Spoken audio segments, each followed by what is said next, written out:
The first thing Thalen noticed when he stepped onto the surface of Audrus 9 was how quiet it was, unnervingly so. No wind, no distant hum of machinery, not even the telltale buzz of insects or fauna that usually haunted even the most ravaged planets.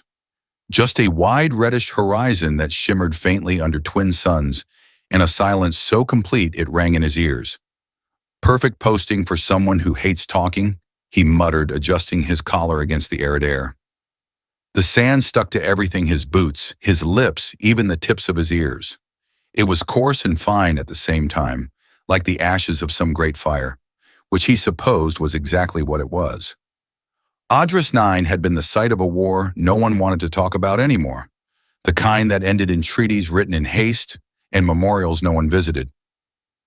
A century had passed and the Federation kept a skeleton crew here, mainly for optics, peacekeeping by presence. Thalen wasn't interested in optics. He was here because he'd mouthed off to the wrong admiral and got reassigned as punishment, a temporary transfer to the Audrus Monastery post, which was a fancy way of saying a glorified storage unit with 3 board officers, no signal reception, and a statue in the middle of a courtyard that made everyone a little uneasy. He arrived 3 hours after the induction ceremony as expected. The dropship that delivered him had been delayed by solar interference, or maybe someone just really hated him at Central Dispatch. Either way, the commanding officer, Captain Delaraine, met him with crossed arms and a look that could make dry ice feel self-conscious. "You missed your kissing duty," she said without preamble. "Pardon." She pointed behind her at the courtyard. There, surrounded by dead trees and sun-bleached flagstones, stood the statue. It was tall, taller than any of them, made of obsidian-like stone, and depicted a woman or something close to one. Her face was serene, her eyes closed, her mouth curved in a whisper of a smile. Her hands were lifted slightly, not in welcome, but as if balancing something unseen. "That's the Lady of the Last Accord," Della said deadpan. "Tradition says you kiss her forehead when you're posted here. It seals your commitment to the ceasefire." "Romantic," Thalen muttered. "Does she charge by the hour?" Della didn't smile. "Everyone's done it. You're not special. Get it over with." He rolled his eyes but walked toward the statue. Up close it was even stranger. The stone shimmered faintly as if alive. There were fine cracks running down the right cheek and shoulder, but the features were sharp, unnaturally so for something so old. Her hair had been carved in long flowing arcs that framed her cheeks. Delicate ridges swept up from the temples, non-human but beautiful in a way that made his throat tighten unexpectedly. "All right then," he muttered, leaning in. "Let's get this over with, my lady." He puckered exaggeratedly and planted a quick kiss on the cool stone forehead. Nothing happened. He turned, grinning. "Do I get a sticker, or?" Then the air changed. A deep humming sound vibrated through the ground beneath his feet. A flicker of light passed over the statue's surface, and with a sudden sharp crack, a line split down the statue's brow. More cracks spread spiderwebbing down the arms and torso. The statue's eyes snapped open, no longer stone, but glowing with a silver-white light. Thalen stumbled back with a yelp, falling flat on his rear as chunks of stone began to fall away. Underneath was skin, pale blue and shimmering with a strange inner light. The being inside took a breath long and ragged, as if inhaling after centuries of drowning. Della shouted something, but Thalen couldn't hear her over the blood roaring in his ears. The statue, the woman rose, the last pieces of stone breaking from her limbs like old armor. She stood with slow grace, impossibly tall, her glowing eyes locking onto his. "You touched me," she said, her voice both melodic and metallic like an orchestra tuning in a cave. "That is unfortunate," Thalen blinked. "Okay, you're real. Of course you're real. Why wouldn't you be? Makes perfect sense. Talking statues. Great. I'm just going to lie down and scream internally for a moment." The woman blinked, looking down at her hands, flexing long fingers with sharp, elegant joints. "The seal is broken, the accord undone." Wait, Thalen said, scrambling to his feet and stumbling backward. "I didn't mean to break anything. It's just a stupid ritual." "Okay, no one said you were alive." She stepped forward. Della pulled a sidearm and pointed it squarely at the alien's head. "Stop right there." The woman didn't stop. She didn't even flinch. "You misunderstand," she said calmly. I do not threaten, I declare. The signal has already been sent. They are coming. Who's coming? Thalen demanded. The woman didn't answer. Her eyes flicked to the sky. A moment later, so did his. High above, a series of tiny white lights blinked into view, dots, at first then growing. Ships, big ones, not Federation design. Their outlines were jagged, strange, full of angles that made his eyes hurt. Della swore violently. What did you do? I kissed a rock, Thalen shouted. A pretty one. Yes, but I didn't expect it to call reinforcements. The ground beneath them trembled again as the alien turned away and began walking toward the edge of the courtyard. Hey, you don't get to drop a war prophecy and just stroll off, Thalen shouted, jogging after her. You said they're coming. Why can we cancel the invitation, or… She paused, turning to look at him with that same unreadable expression. My name is Ariax of the Thalari. I was the seal. Now that I am free, my people will believe the truce was broken. They will answer. Thalen threw his hands up. Answer what a prank kiss from a dumb recruit with bad impulse control. You do not understand. Your touch activated the ancient Oathbreaker, the awakening sequence. That signal, it calls the Thalari to reclaim what was promised. Oh, good, he said dryly. So I accidentally started an interstellar holy war with a forehead boop. Ariak's gaze softened only slightly. You are not the first to awaken something you do not understand, but you may be the first willing to take responsibility. Thalen blinked. Wait, what's that supposed to mean? But she was already walking away each step, leaving faint glimmers in the air. He glanced at Della, who was shouting into her comm unit with no response. The power across the post was flickering. The comm tower pulsed red. Somewhere above, the ships kept growing larger. And Thalen had the distinct, nauseating feeling that the fate of several worlds had just been sealed with a joke kiss, delivered by a man who hadn't even unpacked his duffel bag yet. Thalen hadn't been much for cardio since basic training, but adrenaline did wonders for motivation. He chased after Ariax through the crumbling outer gate of the compound, stumbling over shattered tiles and dodging loose debris shaken free by the low thrumming of the alien ships above. You can't just walk off after telling me I doomed a species, he panted. There's got to be like a reversal button or a ceremonial apology dance or something. Ariax didn't answer. She moved like a wraith, unfazed by the uneven terrain or the steadily growing tremors beneath their feet. Thalen could barely keep up both physically and emotionally.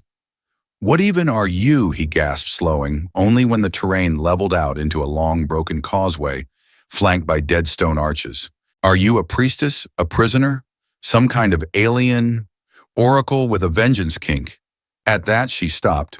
I was the last oath, she said, turning to face him. A living conduit, a binding seal encoded in biotemporal stasis, maintained by quantum stasis fields and my own neural lattice. My people left me behind to watch your kind. And if your kind ever touched me, truly touched me, the truce was considered broken. Thalen raised a finger. Okay, one that sounds incredibly fragile. 2, you're telling me the fate of interstellar peace was hanging on a kiss. A kiss is an ancient sign of trust among your species, Ariax replied coolly. So we designed the seal accordingly. It was poetic, Thalen groaned. You guys really misjudged how sarcastic humans can be. A sudden rumble rolled through the ground, knocking both of them off balance. From the northern sky, a blazing streak of blue fire cut through the atmosphere. One of the Thalari vessels descending, no doubt with its ominous, let's talk about betrayal energy. Ariax glanced up, a flicker of something in her eyes. Sadness, maybe a regret. They've begun deployment, she murmured. Thalen looked from the ship to her and back again. Can't you, I don't know, call them off? Tell them it was an accident, miscommunication? A guy with zero sense of personal boundaries. I was the seal, she repeated. Not their voice. My awakening was a signal, not a request. It cannot be unsent. He frowned. So what, you're just gonna mope around the wastelands until everyone's vaporized? No. Her tone sharpened. I intend to find the obsidian coral. It is the last remaining archive of our original accord. If we reach it in time, there may be a way to forge a new pact. Well then, Thalen said, clapping his hands together, and immediately regretting it when a loose stone smacked his forehead. Let's go find your alien filing cabinet. But I swear, if we die because your people stored galactic treaties in a singing cave, I'm haunting the hell out of someone. They moved fast, Dariax guiding them over broken plateaus and through tunnels lined with glowing fungal moss that lit the path in eerie aquamarine hues. Thalen tried not to think about how quickly things had escalated from late arrival and sarcasm to galactic war prevention via long hike. After nearly 2 hours, his feet were blistered and his canteen almost dry. Ariax didn't appear to be sweating or even winded, which irritated him deeply. So, Ariax, he asked between gulps of stale air, what do your people even want from us? Like, can't they just send a galactic invoice or something? She gave him a curious glance. It was never about wealth or conquest. The Thalari value resonance shared harmony between peoples. We offered a pact of coexistence. Your ancestors agreed. And then they began to dig, Thalen asked, into sacred worlds, sites of memory, places not meant for expansion or extraction. You knew they were important, and you went there anyway. Thalen bit his lip. To be fair, you guys really should have labeled those areas better. Her expression darkened, but a smile tugged at one corner of her mouth. Your humor is absurd, but disarming. Flirtation noted. I wasn't flirting. You absolutely were. I was observationally amused, which is flirting in scientist speak. She tilted her head, considering him like a strange specimen. You're either brave or chronically unserious. Por qué no los dos before she could respond. A strange whine filled the air. High-pitched, layered, unnatural. Ariax immediately grabbed his arm and pulled him behind a pillar of broken crystal. Drone scout, she whispered. Sure enough, a smooth obsidian sphere floated overhead, its surface rippling with shifting glyphs. It moved in erratic bird-like patterns, scanning the ground below. Thalen held his breath as it passed within meters of their hiding spot. Don't move, Ariax whispered. They respond to kinetic variance. I don't even know what that means, he hissed. Speak sweaty, human hold. Still, the drone hovered, paused, then zipped off into the distance with a strange chirping trill. Thalen exhaled loudly. Well, that was horrifying, he muttered. So, are they here to kill us or just dramatically scan us into paralysis? The scouts locate key individuals, commanders' symbols, voices of resistance. If they find me, they'll report my presence. I'm not meant to be free. He blinked. Wait, they don't know you've been unsealed yet? She nodded. Not fully. The signal I triggered was ancient automatic. The High Council hasn't confirmed it yet. That gives us a window. Thalen looked up at the dull purple horizon where more ships were descending. How big a window? Ariax's lips pressed into a thin line. Small and closing. They pressed forward until they reached a narrow ravine, its walls etched with symbols that glowed faintly in Ariax's presence. She laid her palm against a particular node, and the wall shimmered, rippled, and then parted to reveal a chamber beyond. It was beautiful. A natural amphitheater carved by wind and time with acoustics so perfect that even a whisper echoed like a song. Strange crystal pylons lined the walls, humming faintly. In the center was a tall obsidian pillar surrounded by concentric circles of data runes. The obsidian coral. Ariax stepped forward reverently. This is the heart of the vow. Thalen trailed after her, gaping. Why does your sacred place look like a goth opera house? She ignored him. Her fingers danced across the runes and the pillar lit up, projecting a holographic sequence into the air. Two figures, human and Thalari, clasping hands while energy flowed between them. Then it fractured, splintering into violence, fire, and shadow. The record is corrupted, she whispered, but the code still exists. If we can input a new agreement, a true one, it might send a countersignal. Great, Thalen said. So we just need to write a treaty in alien harmony code, under threat of planetary invasion, with a statue lady who can't flirt properly. She paused, then met his eyes.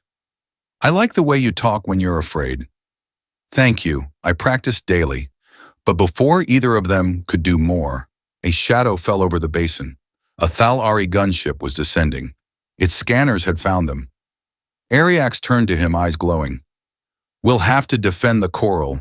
Hold them off long enough to finalize the signal." Thalen gulped and checked his sidearm.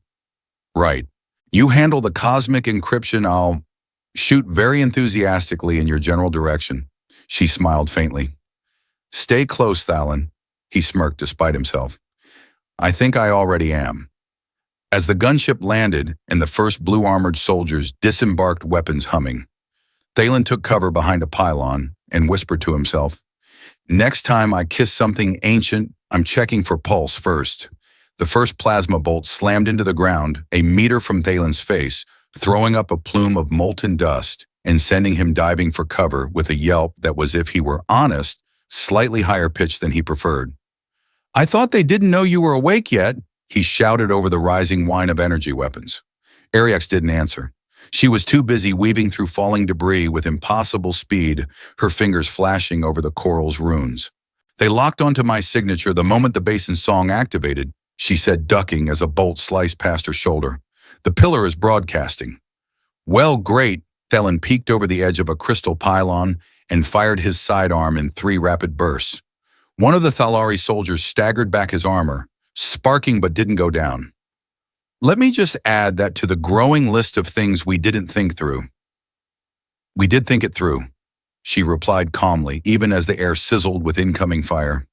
"We simply lacked other options." He ducked again as another blast scorched a line along the rock behind him. "I hate how reasonable you sound when we're about to die." "Focus," she said. "I need 5 more minutes." Thalen blinked through sweat and dust. "You've got one." The Thalari strike team was moving fast, flanking them with precision that reeked of centuries of military doctrine. Their armor was dark blue and etched with glowing runes, their visors unreadable. And they were coordinated, far too coordinated. Thalen fired again, only to be forced back by suppressing fire. "This would be a great time for that magic statue strength of yours to kick in," he called out. Ariax didn't turn. Her hands moved in a blur, tracing loops in the air, as the obsidian coral responded with rising harmonics that vibrated in Thalen's bones. "Almost there," she murmured. "The song is building. It needs to complete." "You're not just composing a space symphony, are you?" he asked, panting. "Because I'm starting to run low on jokes and ammo." She glanced over her shoulder and for once smiled. "You're holding the line. That is your music." Thalen opened his mouth to respond, something witty, probably involving rock ballads or tragic solos, but then a new figure stepped from the descending ship, and all his words froze in his throat. It was massive, taller than any of the other Thalari wearing armor, black as void light and trimmed in white. Its helmet was different, angular, with a crest like a blade, and it moved with the casual authority of someone who had never once expected to be disobeyed. The soldiers immediately shifted formation to flank it. "Oh no," Thalen muttered. "What fresh nightmare is that?" Ariax's voice dropped. "That is Commander Varian, First Blade of the Thalari." "I know him," Thalen groaned. "Ex-boyfriend." "No," she said a little too quickly. "Mentor, strategist, enforcer of the ancient oaths." "Cool," Thalen said. "Ex-boyfriend with homework. Even worse." Varian raised one hand and the strike team stopped firing. A strange humming quiet fell over the basin, broken only by the low song of the pillar, still pulsing with Ariax's efforts. The commander's voice echoed out, amplified unnaturally. "Ariax, you were not meant to awaken." "I was touched," she replied, standing tall, unflinching. "The oath was broken. I act according to the design." "You act outside your authority," Varian said. "Return to stasis, now." Thalen peeked out. Bit late for that helmet boy. Varian's visor turned toward him. "Is this the human who violated the accord?" "Technically," Thalen said, "I just followed a very stupid tradition. I was late to work and someone told me to kiss a statue. There was zero briefing, zero consent. I demand better HR policies." Ariax stepped between them. He did not intend the breach. His ignorance reflects the failure of both our peoples to preserve truth. Intent is irrelevant. Signal was sent. Varyon's voice hardened. Stand down, Ariax. Your actions endanger the Council's return. I am the seal, she said, voice rising, and I choose to offer a new one. She reached into the inner folds of her robe and drew out a shard crystal-like humming with the same frequency as the pillar. Thalen recognized it immediately. The memory anchor, he said. From the vault. Yes, Ariax confirmed. It contains the source resonance, a foundation for a new accord. Varyon didn't move. There will be no new accord. The time for diplomacy ended when the Federation excavated the Hall of Eons. Thalen stiffened. That wasn't even a military operation. It was a bunch of scientists and a poorly worded funding grant. The hall was sacred, Varyon replied. It echoed with the voices of our ancestors. Your machines silenced them. Ariax held the shard high. Then listen again. The shard glowed bright and the basin began to vibrate. The pillar responded, its harmonics rising into a crescendo that shook the very air. Holographic glyphs spiraled around them, alien scripts shifting and intertwining. A melody unlike any Thalen had heard filled the space strange and beautiful. Varyon lifted his hand. The strike team raised their weapons again. No, no, no, Thalen breathed, and without thinking he sprinted forward, placing himself between Ariax and the nearest soldiers. He didn't know why. He wasn't a hero. He didn't even make his bed most days. But something about her about this moment demanded that someone stand still when everyone else was charging forward. Put the guns down, he shouted. You want a new seal? Here I am. There was a frozen silence. Then Varyon stepped forward slowly. You would take the place of the old one? I mean, I'm not thrilled about it, Thalen said. But if it stops this from turning into another planet-melting conflict, then yeah, I'll be your statue. Hell, maybe someone will finally remember my birthday. Ariax's eyes widened. Thalen, don't, he said softly. I broke it. I fix it. You don't understand what it means. Pretty sure that's my whole personality by now. Varyon stared at him for a long time. Then surprisingly, he lowered his hand. The coral recognizes sacrifice, he said. If you willingly enter the seal, we will observe. Thalen's throat went dry. Observe like a probation period, like a test. Ariax approached him slowly, the shard still glowing in her hand. You don't have to do this. He looked at her. This impossible luminous woman pulled from myth and memory, and he smiled nervously maybe, but honestly. Yeah, he said. I think I do. As she guided him back toward the pillar, preparing the ritual that would bind him into something between life and legend, Thalen took one last look at the sky. Note to future me, he whispered. If you survive this, ask Ariax out properly. Maybe somewhere with fewer plasma weapons. She heard him, and for the first time a real smile spread across her lips. Statue first, she said gently. Date later. Then the light swallowed him whole. Thalen expected pain, excruciating, nerve-searing pain. Instead it was warmth, a strange, golden weightlessness, like sinking into a sunlit ocean with no bottom. The world around him faded not into black, but into brilliance. Every part of him tingled not unpleasantly while his body felt like it was dissolving into something larger, like his cells were being rewritten into chords of sound. He wasn't sure where his skin ended and the resonance began. There were flashes, memories, maybe his first kiss, awkward, his mother's voice calling him in from the rain, the time he fell asleep in a tree because he was too stubborn to admit he was lost. They spun around him like fireflies. Some he tried to grasp, others drifted away before he could blink. And through it all, Ariax's voice echoed, Do not resist, let the melody take you. It is not death, it is stillness, harmony. Stillness sounded fine. He could do stillness. But then something shifted, a discordant note, like a wrong chord struck in a perfect symphony. The warmth flickered. Thalen's body, if he still had one, jerked as if caught in static. The resonance surrounding him rippled violently, and suddenly something pushed back. It wasn't just energy anymore. It was presence, something aware, vast, ancient, and unimpressed.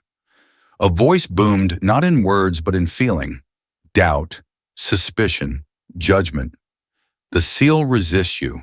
Thalen gritted his teeth, or at least imagined he did. Well, I'm not too fond of you either. Mystical resonance blob, he thought, or yelled or willed.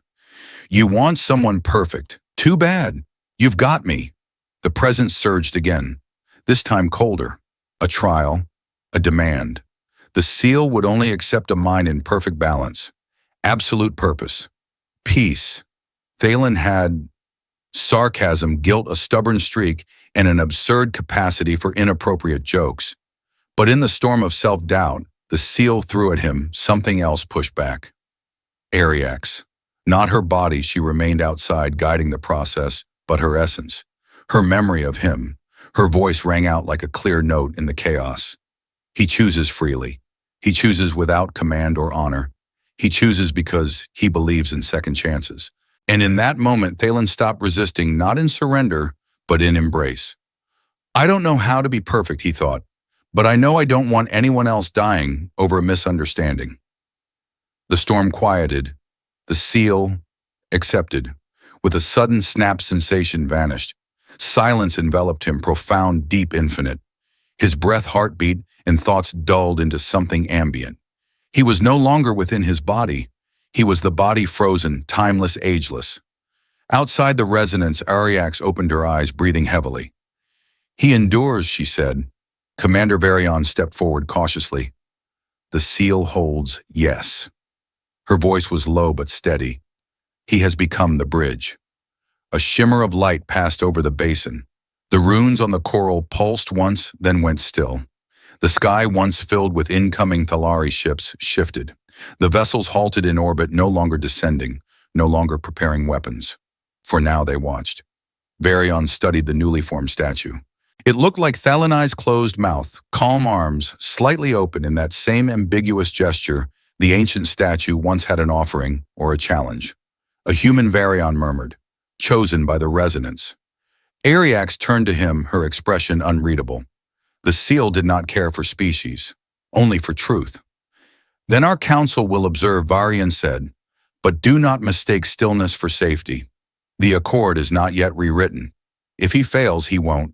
She interrupted quietly. Varian gave a curt nod, then signaled his team. One by one, they vanished into retreating light, called back to the fleet. When the last ship blinked out of the sky, the basin fell into an uneasy quiet. The war had not come, but peace had not yet arrived. Ariax remained beside the statue until the sun dipped low, casting long shadows across the crystalline floor. She reached up and touched his cheek, the only one allowed. You did it, fool, she whispered. You actually did it. Back at the Federation outpost, things were less poetic.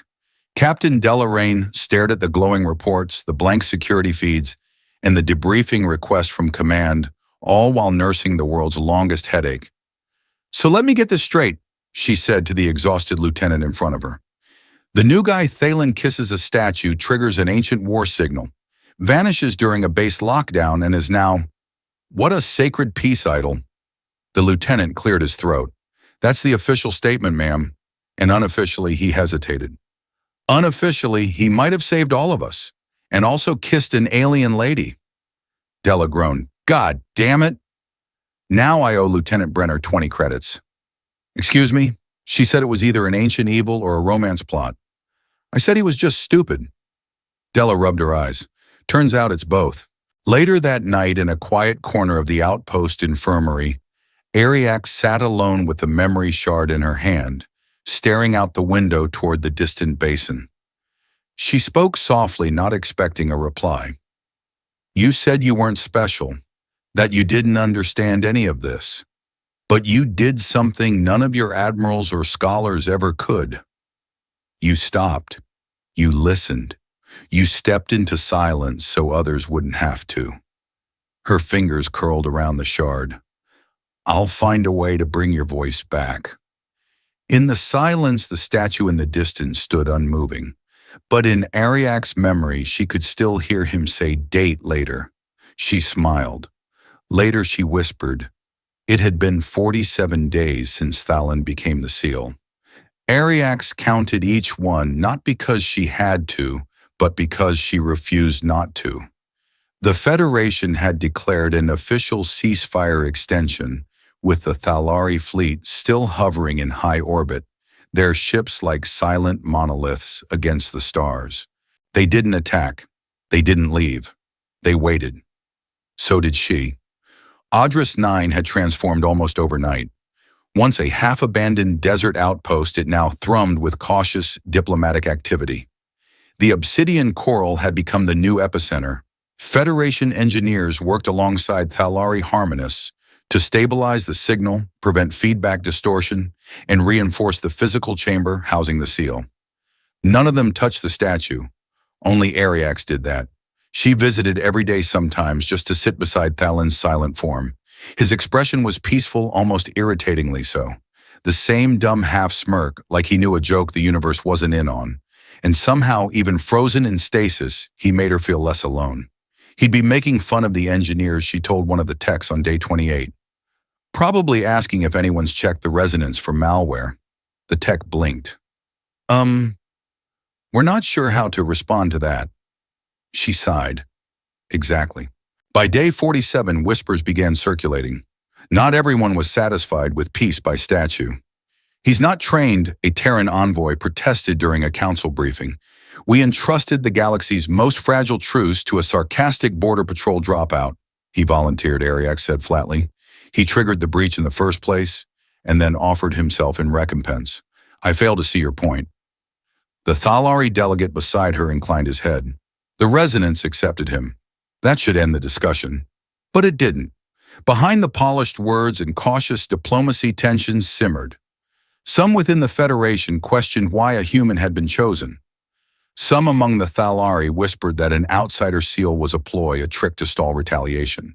And across it all, the seal pulsed on, stable, but under strain. Late one night, Ariax stood alone in the echoing chamber, one hand pressed against the sarcophagus' curved surface. Talk to me, she whispered. Even just one word, an insult, a complaint, anything. There was no answer. Not from the statue, but a voice called from the corridor behind her. You always talk to stone. She turned sharply to find a human male leaning against the archway. Young, sharp-jawed Federation uniform, rumpled in a way that had to be intentional. His insignia identified him as Lieutenant Dax Corrin. Ariax had seen his file. Intelligence liaison, recently assigned. Troublemaker. I speak to those who listen, she said coolly. Does he? Dax asked, nodding toward Thalin's frozen form. She returned her gaze to the seal, in ways that matter. Dax stepped into the chamber, hands clasped behind his back, in the kind of mock formality that oozed Federation Training Academy sarcasm. There's talk, you know. Rumors. Command's wondering if this was all a con. If the Thalari created the seal response themselves to buy time for rearmament. Ariax didn't flinch. The coral predates both our governments. Doesn't mean it can't be exploited.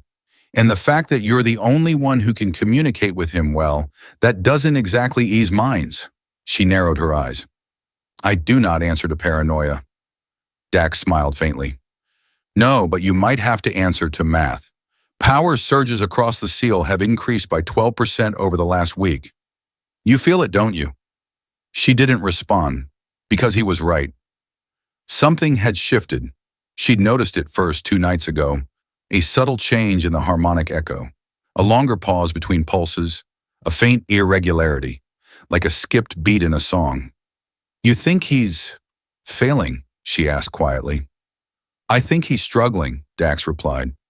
And I think maybe it's time we brought in a replacement. Ariax stepped forward, every inch of her now taut with tension. He's still alive. Dax's voice softened, but his eyes were hard. We don't know that. And if the seal collapses, if the truce fails, none of this, he gestured to the chamber.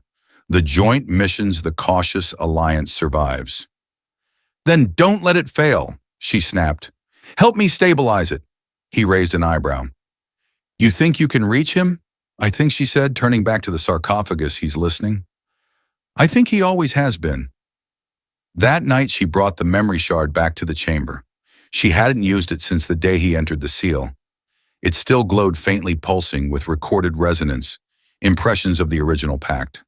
She pressed it to the base of the sarcophagus and sat beside it, and she began to sing, Not in words, but in tones, soft, rich, layered harmonics that wrapped around the chamber and resonated through the walls.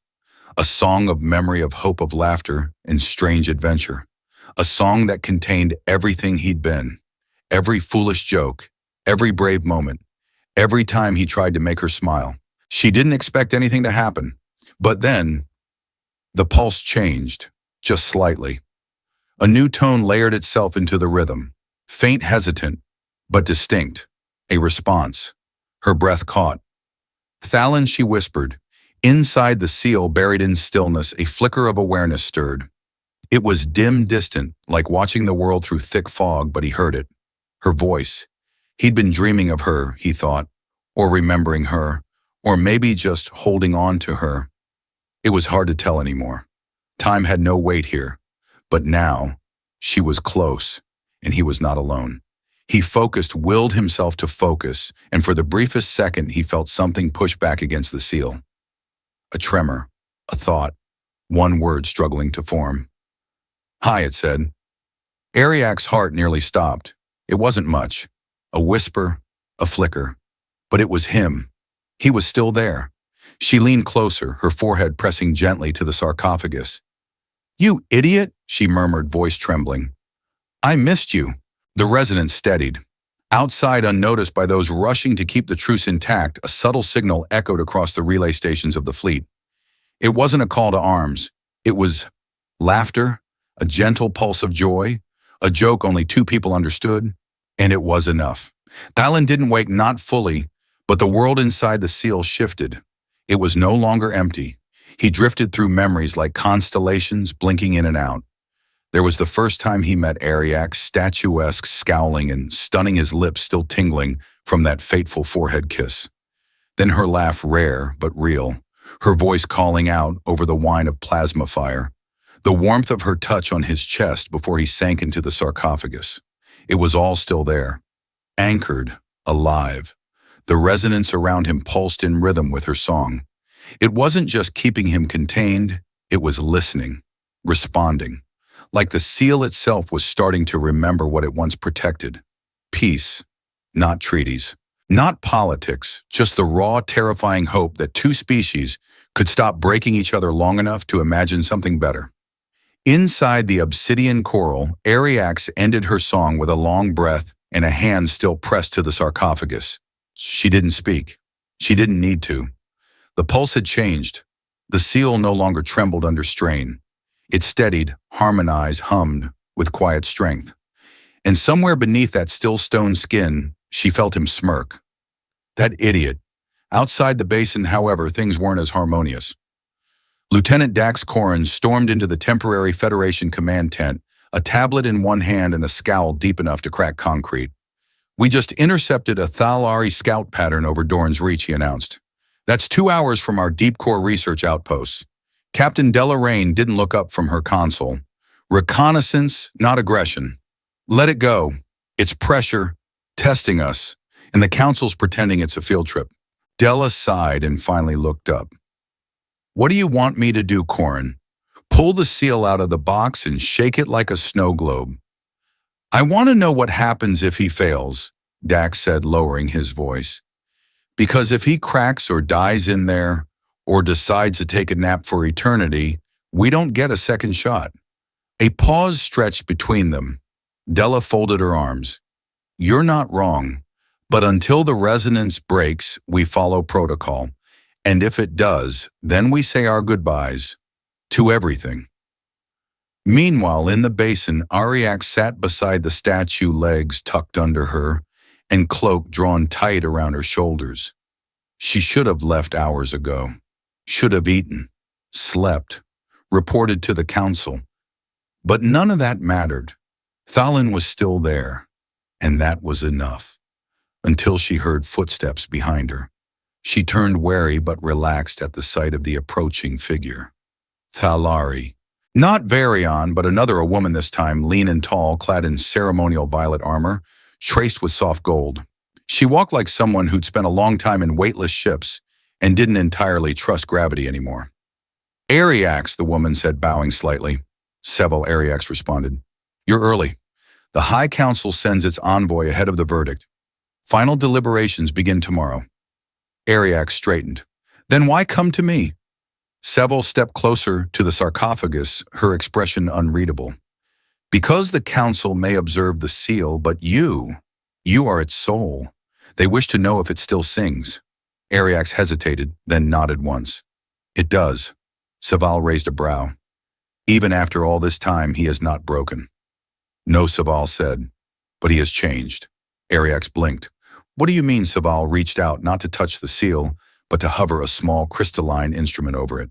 It pulsed once, then projected a ripple of color into the air. Soft amber swirled with deep ocean blue. Seville frowned. Resonance levels are stabilizing, she said, but the signal is shifting. It's adapting. Ariax moved beside her. To what? To him. They both stared at the light show for a long moment until Seville added, This has never happened before. A seal responding emotionally to its occupant. Ariax blinked. You say that like it's a flaw. I say that like it's dangerous. The seal is meant to suppress emotion, not echo it. He's not suppressing anything, Ariax said quietly. He's embracing it. That's the only reason it's working. Seville looked at her with something between respect and fear. Then he is not a seal. He is a storm in stone. That night back in her quarters, Ariax pulled out the old memory shard again. This time she didn't press it to the seal. She held it to her temple and whispered one word, Listen. The shard warmed in her hand. Then it played back her own voice, laughing, arguing, even a few quiet hums she hadn't realized she'd sung. It played memories of Thalen too. His awful jokes, his terrible aim, his fierce, ridiculous loyalty. And somewhere in the shard's playback, a new sound emerged. His voice, faint, fractured, but real. Ariax. She sat up so quickly she knocked over her chair. Thalen, she whispered. No response, just static. But it was there, and it meant one thing. He was trying to reach her. Inside the seal, Thalen drifted through thought.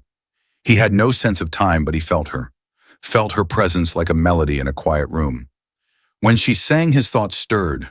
When she touched the stone, warmth flooded his chest. He didn't know if he was awake or dreaming, but he knew her. He tried to speak, tried to push thought through the layers of stillness. One word, just one. And somehow, impossibly, it echoed. Ariax. The moment it left him, he felt the seal surge. Not in rejection, in response. It shivered with power like a string pulled taut between stars. And deep within the basin, unnoticed by any scanner, a faint glow bloomed in the center of the sarcophagus. His heart still beat. The council chamber had no walls. It hovered in low orbit above Audrus 9, suspended in a force-field dome, open to the stars where Thalari delegates floated in petal-like seats arranged in spiraling formation. It was as much theater as it was diplomacy, a place where decisions were made under the gaze of the cosmos. Ariax stood in the center, a lone figure in midnight blue robes, eyes steady, as the Thalari high voice, Siren Kell, addressed her. The resonance has stabilized but deviates in tone, Saran said. Explain this. She met the elder's glowing eyes without flinching. The seal has adapted. It is not deviation. It is evolution. A ripple of murmurs echoed through the chamber. Evolution, spat one delegate.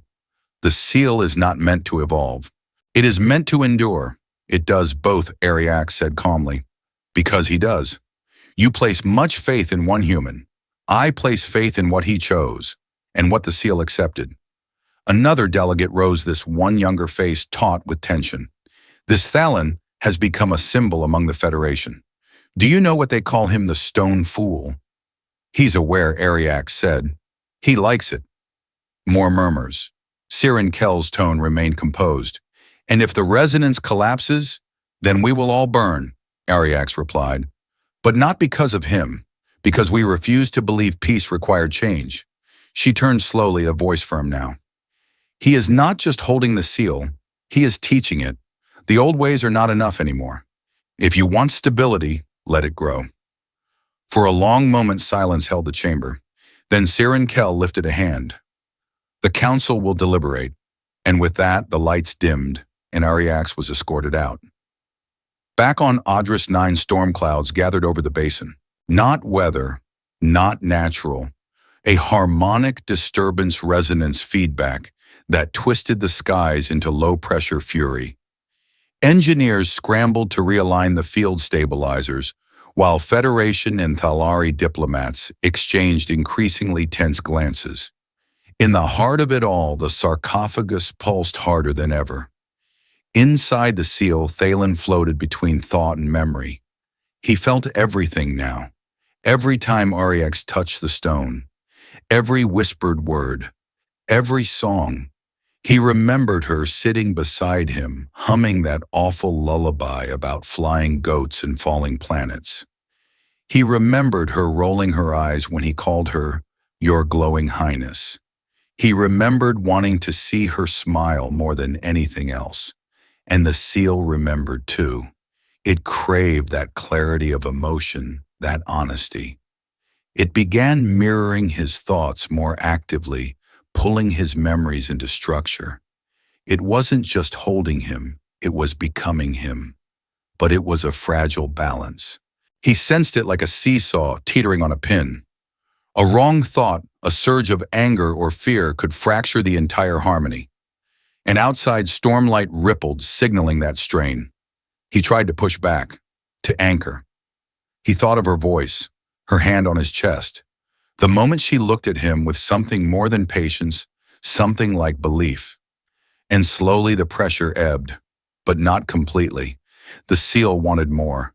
It wanted connection. Ariax returned to the basin just after midnight. Rain hissed across the outer rim, though the basin itself remained dry, its crystalline surface pulsing with inner light. The engineers had cleared out. Even the sentries had left. She was alone with him again. She stepped close, lips barely a breath from the stone. "I felt you today," she murmured. "You tried to speak." Her palm rested on the sarcophagus warmth blooming beneath her touch. "I told them the seal's learning from you," she whispered. "They don't understand. They think resonance is just math and memory. But I think it's a mirror, and you're showing it something it's never seen." She hesitated. "I don't know if you can hear this, but I need you to hold on, just a little longer." The stone shivered beneath her hand. Her eyes widened, then slowly, impossibly, the sarcophagus split, a thin line down the center glowing with soft blue light. She stepped back, heart racing. "Thalen." The seal hissed as it opened only slightly. Not to release, not to end. To speak. Inside, she saw him not fully conscious, not fully awake, but his mouth parted slightly. A whisper escaped. "Missed you." Her breath caught. "Thalen, I." But the seal surged its resonance, rebounding sharply, as if overextending. The crystal slammed shut again, harder this time, and the lights around the basin blinked out for half a second. Ariax steadied herself. Inside, his pulse faded back into stillness. But not silence. She had heard him. And now she knew he was no longer just surviving. He was reaching. Far above, the council received the resonance echo moments later. A warning signal. The seal had spoken. Siren Kell's face darkened. "The human's mind is leaking into the structure. That has never occurred before." Saval, still seated to his right, responded, "It is not a leak. It is a bond. The seal is no longer containment. It is conversation." That was not the design. Perhaps the design was flawed. The council grew still. One voice spoke a deep, resonant tone that hadn't echoed in decades. "We must consider the possibility," it said, "that he is not the failure, but the upgrade." All eyes turned toward the center of the chamber, where a spectral projection of the seal now shimmered, soft pulses mirroring a heartbeat. Not mechanical, not alien, but unmistakably human. Ariax didn't sleep. She stayed by the sarcophagus until dawn, watching it like it might crack open fully at any moment. It didn't, but it no longer felt like stone. It felt like a door, and she was certain soon it would open.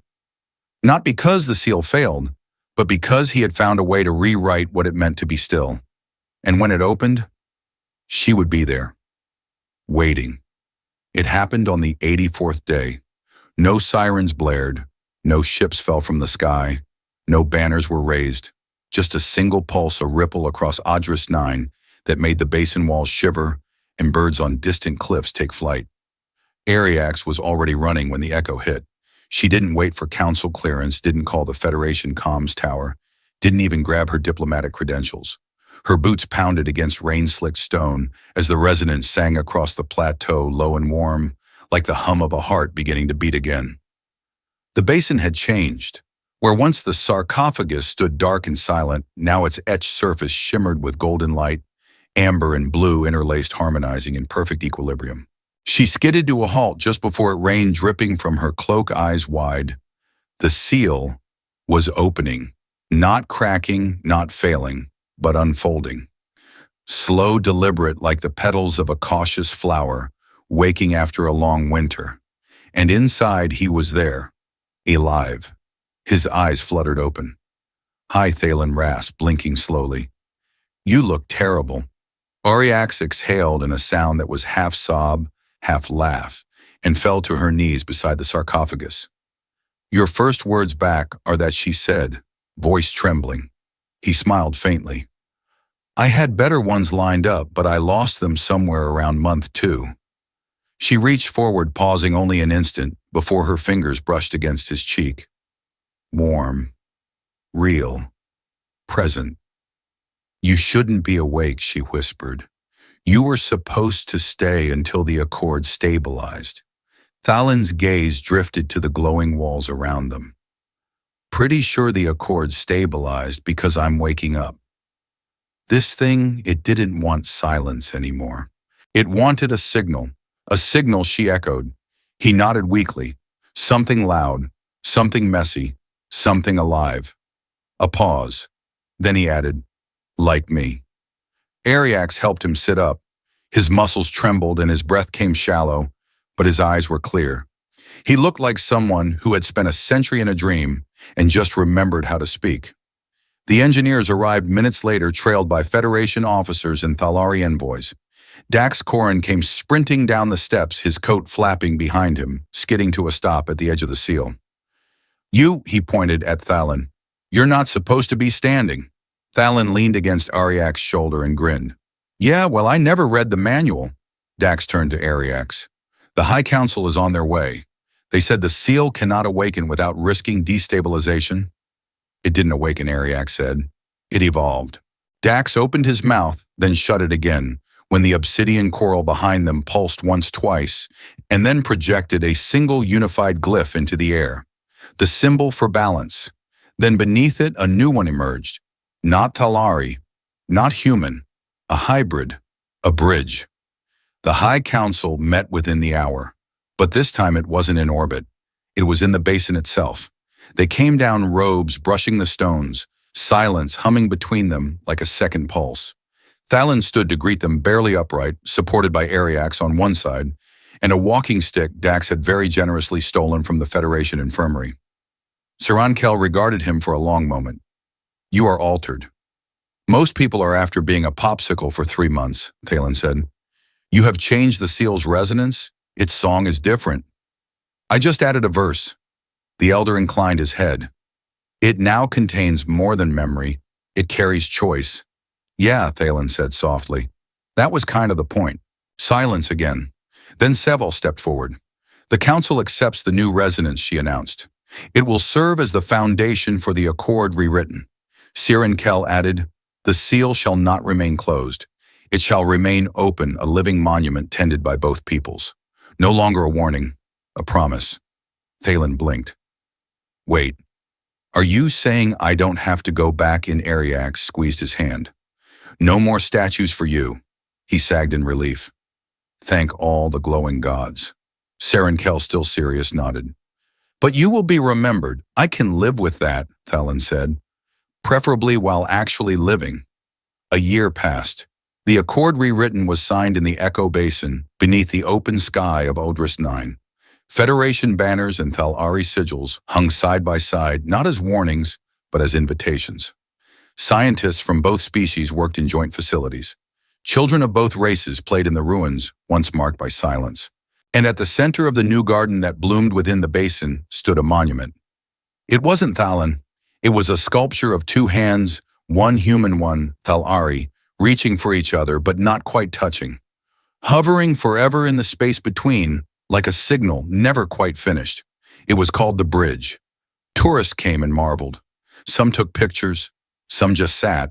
But only a few ever noticed the man in the gray coat sitting on the bench nearby, quietly sipping lukewarm tea and throwing rocks at birds that got too close to his sandwich. Thalin Nair. Alive. Very much alive. You should let them interview you, Ariak said one afternoon, sitting beside him, beneath the swaying canopy of alien-leaved trees. You're a legend. I'm tired of hearing my name mispronounced by reporters. Ta-Len Nir, she said, mimicking the galactic news anchor voice. Hero of the Harmony Seal. Bringer of peace. Probably allergic to cats. He snorted. Probably. They watched the sky together for a while. Then he turned to her. So, about that date you promised me, she arched a brow. You nearly died. He leaned in, eyes twinkling. Yeah, but I also saved 2 civilizations. Pretty sure I earned a drink. She smiled, something warm and unguarded. You've earned more than that. She took his hand. He didn't let go. Somewhere deep within the resonance archive of the obsidian coral, a pulse echoed. Not an alarm, not a warning, just a soft, steady beat, the sound of a heart, and the universe listened.